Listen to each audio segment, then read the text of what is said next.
All right, let's talk about TV. And when I say talk about TV, what I really mean is talk about local TV personalities. For years, we've welcomed them into our living rooms.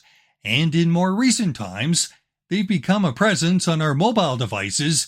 And yes, we even follow them on social media. Those who host or co-host locally produced TV programs. They do more than simply anchor newscasts. They engage with their audiences. And when I use that word engage, I really do mean it this time. There is a magic that makes many such broadcasters household names, quite literally. And former Global BC host, news anchor, and reporter Randene Neill is one who embraces her community and has a long-standing reputation for connecting with people, even years after she left TV full-time. Today, Randene is embarking on a new path, one that continues to delve into stories, albeit in a very, very different role. Randene Neill is our next guest on Broadcast Chronicles. Broadcast Chronicles, revealing the most surprising, compelling, and even shocking stories behind some true characters from the other side of the microphone. Here's Bruce Claggett. While working as a journalist at Global BC, Randene Neill broke her fair share of stories.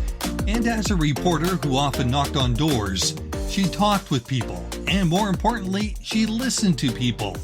But also as a popular host, her warmth allowed her to lean into the interviews with the guests who came into the studio. But today, it's a whole new chapter as she sets her sights on provincial politics. Randene is running as an NDP candidate for MLA on BC's Sunshine Coast. And in terms of careers, it's time to connect the dots. So Randene, tell me about people, interviews, and stories, and how all of these still combine. I always felt it was such a privilege when people would ask us to share their story. Like, there was this immediate trust that you never, ever wanted to violate. And I love listening to people and listening. I find it all fascinating. I mean, if in another world, if I could do it again, I would love to be a writer. I'm not a very good writer, but I would love to be able to write about people's stories. So I take it very seriously when people share their stories with me. It's a privilege and an honor, and it's good to do it fairly. So this new kind of journey that I'm on, it's the same thing. I'm really listening to people, trying to come across as fair and balanced. And, you know, nobody is perfect, and no political party is perfect, and no institution is perfect, and no person is perfect. But together, if we all work on something, we can make it a bit better and a little bit more perfect. So yeah, it's kind of moving forward in that way. So I've been spending the last 6 weeks knocking on hundreds of doors, which feels so intrusive. But, you know, when somebody actually opens the door and they look, you know, maybe annoyed because they're having dinner or they're trying to put their child to bed, and you just say, I just want to introduce myself and take 5 minutes. And we end up having like a really great conversation. And I feel fortunate that I had that experience. So People are amazing. You know, that people to people contact is something I remember myself during COVID. The thing that hit me the most was a lack of people contact. Like, it's great talking on a Zoom call or something, but actually reaching out is very important. And you did it for so many years as a reporter and as an anchor. And I know as a journalist, we look for those stories to make people's stories come to life. Can you remember going back in time? I remember when you were just starting out as a student, but can you remember why you went? What was your why? Why did you go into journalism? I went into journalism because I wanted to tell stories. I was a shy kid. I was an introvert for sure. And going into journalism gave me the courage to be able to ask people questions. And when I asked them questions, they kind of took me into their confidence. And I can't describe the feeling that gives someone. is knowing that this person trusts you to be accurate and to tell their story. I've always admired journalists. I grew up watching Pamela Martin and Tony Right. Parsons and Deborah Hope and Bill Good and all those, greats. And I just always thought they're doing such a public service for people. And we trusted them. And I wanted to be able to do that as well. When did you lose the shyness? Or did you? I think I've developed kind of a little bit of journalism armor in my head. If I'm thinking I'm doing this as a journalist, I lose that shyness. But if I'm just me, I still have that shyness, I think. So yeah, it makes me braver.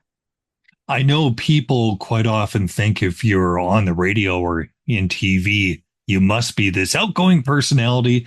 And that's not always the case. There is another side. Who's the real Randene? Tell me about you. What do we not know? Who's the real Randene? Well, I'm super boring. I love to read. I love the outdoors, which is why we moved here to the Sunshine Coast. I love just walking in the forest with our two rescue dogs, and my partner, my husband. We like being out on the water. We like being in the water. It's yeah, and we do volunteer for different organizations because giving back, honestly, is the best feeling in the world. And it's something when you go out and you volunteer, you get so much out of it. It's so hard to explain, but yeah, that's how, we like to have dinner with our neighbors or play cards. In the winter here on the Sunshine Coast, it gets pretty dark and quiet. So we'll invite some neighbors It's over. not always sunny on the Sunshine Coast. Yeah, exactly. Exactly. Yeah. And we'll play cards for a few hours. And yeah, that's basically our lives up here. Is it a different lifestyle than working in the media? Because when you were in TV and radio, you're dealing with breaking news all the time. You're dealing with a high-paced, very fast environment, very serious environment, a lot of tension, but a lot of performance related to that tension. It's got to be almost a big exhale in some ways. Yeah, it does. Although, and you tell me if this is true for you. One thing that, you start kind of a job. I've had several jobs between leaving broadcasting at the New St. Paul's Hospital and different things. And you're still on 24/7, right? If the phone rings. You live by the clock. Oh, if the phone rings on a Sunday night at 11 p.m., I'm answering it. And you just don't have that division. Like work is just who you are all of the time. So you never really put it away. And I went back to broadcasting. I did a documentary for Global TV, their Crime Beat program. I went back to News 1130 for a year. I always keep going back, and I always have ideas in my head. I'm like, this is going to be a great story. I need to pitch this story. How can I do this story? Yeah. So, journalism never leaves you, and you're always kind of in it 24/7, which is good for employers. They're like, wow, you're always going to answer the phone. All right. But you're also always looking at the real story. There's a story in everything. Absolutely. Yeah. You have to really kind of figure out very quickly, number one, what's the real story here? And number two, how can we share this in a way that's relevant to everybody else? Like whoever is listening or watching or reading this story, how do we make it relevant to them? Right? Because that's the real test case. If there's a story that is a one-off and has no relevance to anything, or you don't tell it that way, then nobody's interested in listening to it or watching it or learning about it or reading about it. But if you find the significance for people, sitting on their couch, listening or watching it, that's what makes it relevant. And everybody's experiences are relevant to everybody else always. It's just figuring out how to tell that story. TV especially, a lot of emotion comes out. Emotions of the people that you talk with, sometimes your own emotions. After doing it for 18 years, both as an anchor and as an interviewer, as a reporter, What are the stories that stand out the most for you in terms of the ones that really touched you? Do you have a couple? I do have a couple. I remember one, well, I have so many, but I'll the one that pops into my head right now is we used to do this series. Clive Jackson was the assignment Hmm. editor back in the day at Global TV, and he would always ask me to do this series called Where Are They Now? Um, I remember and those.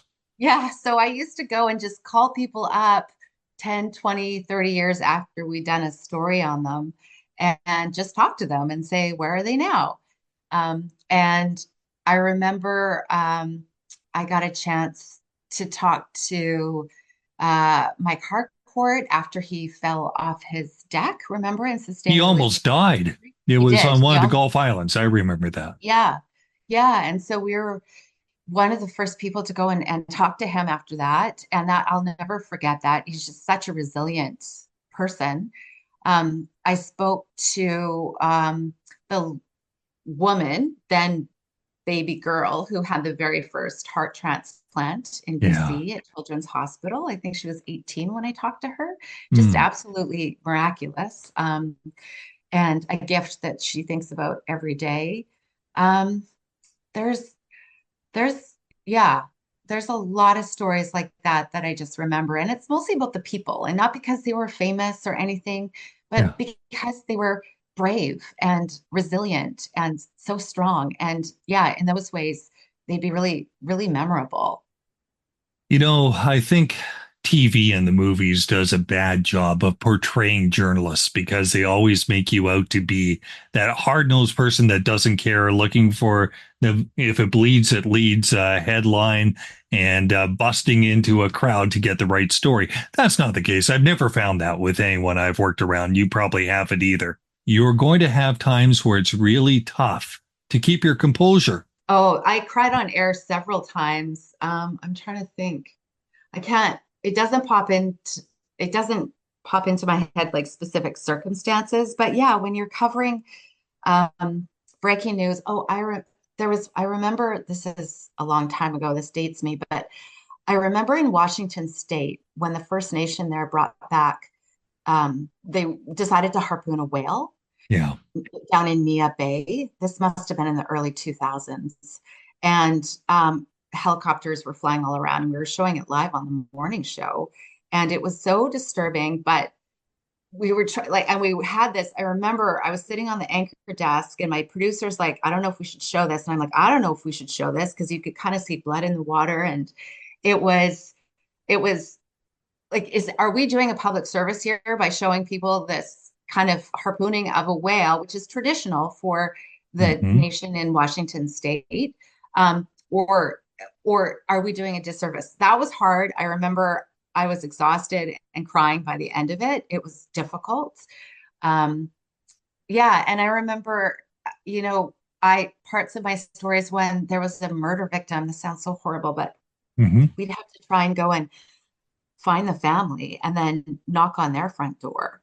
And I remember always in my head thinking, please don't answer the door. Please don't answer the door because I just, we were interrupting their tragedy and their grief. And what's absolutely amazing about people again is that they would often answer the door and Yeah. they would want to talk and they would say, hold on a second and give me pictures of the person who had just been taken from them. I've been in that situation as a reporter, going up and asking somebody that may be dealing with grief and shock at the same time. And it's almost an approach, isn't it, where you ask them about it and say, what should we know?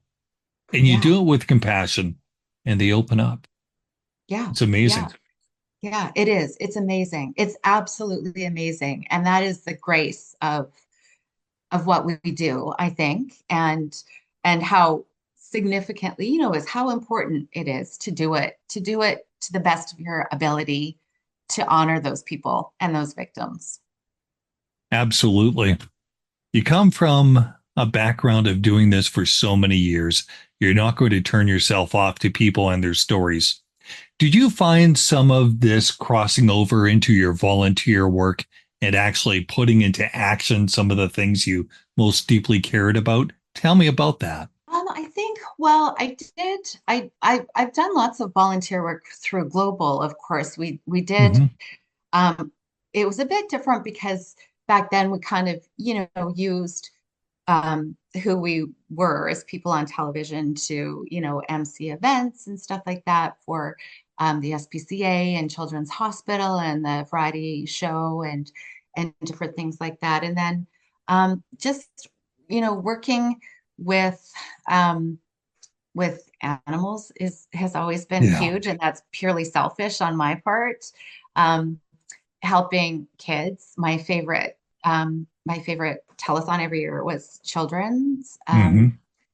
Children's Hospital, because the kids would come, a lot of the kids who'd been helped by Children's Hospital, and just sitting on those tiny little kid chairs with them and drawing or playing crayons for an hour or whatever. I loved doing that because, yeah, these kids were so strong and so resilient and such fighters and did not feel sorry for themselves at all.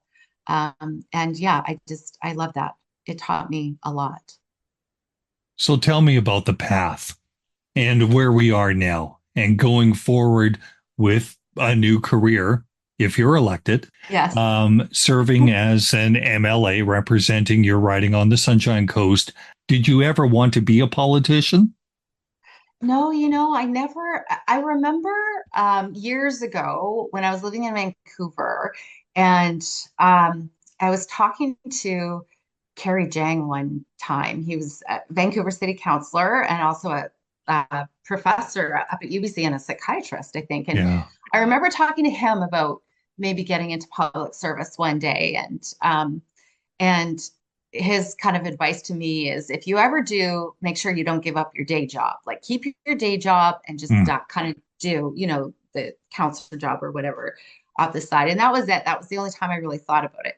Um, but then when I came up here, um, uh, I live in Pender Harbor, which is an amazing community on the Hmm. Sunshine Coast. Beautiful. And yeah, there was an issue here.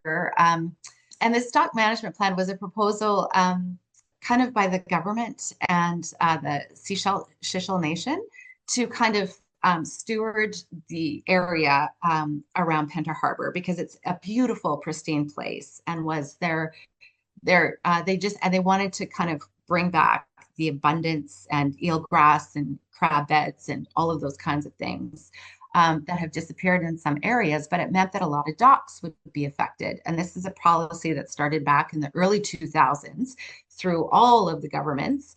And dock owners were really scared and really, really worried. And this community really got divided. It felt like people had to take a side, like you're either on the side of the dock owners or you're on the side of the First Nation, the Shishl Nation. Right. And I always thought, that's no, like we're all on the same side. People have boats and docks because they love the nature and the cleanliness and the beauty. And the nation here just want to make sure that we have that forever. So we're actually on the same side. So, let's work together. So that's what prompted me to get into it because I felt like the government wasn't really framing the question in the right way. And I Yeah. wanted to help our strengths as communicators. I thought we could figure this out. We could reframe the question and do a better job of bringing people to work together to solve this problem as opposed to butting heads. That's So, communication at its best. And you're a yeah, communicator through your yeah. career. But we're in a world of division. How is that going to work with you? Are you going to be a uniter? Are you going to be able to use all those skills that you've developed over the years? Is that the hope? Yeah, 100%, 100%. That is, yes, 100%. We have to be a uniter, right?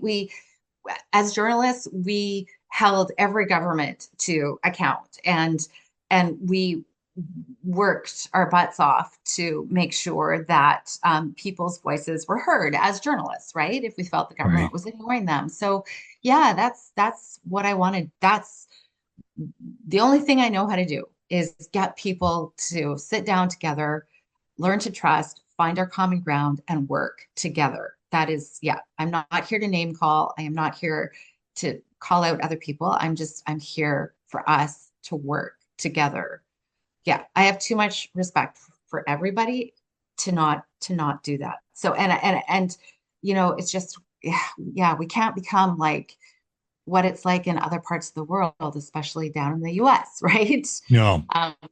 So we need to work really hard to change the narrative and realize that we are stronger together than we are divided. I think that's a really important message that people have forgotten about, because there's a lot of people who are scared. And so we have to sit down and listen to those people and figure out what scares them and figure out a way forward together. Let me ask you this, because you're you and you're you right now. How is your relationship going to be with the media? Are you going to be open? Are you going to be fair? Are you going to be honest? Are you going to be candid? Or are you going to toe the party line on every single thing, even if you feel like you have to express your voice and your feeling? That is such a good question. And if I am fortunate to get elected, I hope you ask me that question again. And I hope I give the same answer. And I hope I've been truthful. I want to be truthful. I want to be candid. I want to build relationships. There is definitely a party line. And I think there's also flexibility to be who we are and to, stand for what we stand for. It doesn't mean that we don't all passionately believe in my case, what the NDP is doing and the policies, and I do passionately believe in the policies that they're putting forward. But there's some things that maybe I don't, and especially in the case with the stock management plan up here, I felt the government could be doing a better job. I just didn't think they were communicating, and I wanted them to do a better job. So yes, I hope the media holds us all to account, all politicians to account all the time. That is the media's job. And if the government is doing something that is wrong or, against the will of the majority of the population, then yeah, governments have to be held to account. And yeah, absolutely. Randene, where do you see yourself in 4 years from now, 8 years from now, 12 years from now? I'm doing those in terms of government. I know you are. I should have a better answer right now. I mean, right now I'm really just focusing on this job at hand until October 19th. And that is when the election is. I hope everybody goes out to vote. Every single person in this province who is eligible to vote, please vote, because I think it's going to be a huge election. So that's all I want right now. I just want to be able to talk to as many people as possible and get as many people as possible to vote.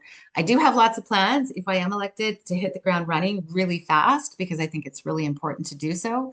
And I have a lot of help already with that. Nice. But as far as 4 years, 8 years, 12 years, I hope that we are a better province, a stronger, more united province that knows how to work together to get stuff done. And we kind of return, civility, and that some of that fear is lessened. And as Randene knows, everything, including this podcast episode, is on the record. And while she's been a name on TV and on radio and at public events, the next chapter or chapters will surely involve people, as Randene Neill remains in the spotlight. Broadcast Chronicles is written and hosted by Bruce Claggett. Music, Follow Your Heart via Upbeat. Graphic design, Creative Shovel. I'm Sarah McKenzie. Subscribe to Broadcast Chronicles wherever you download your favorite podcasts. This has been a BFC Communications production.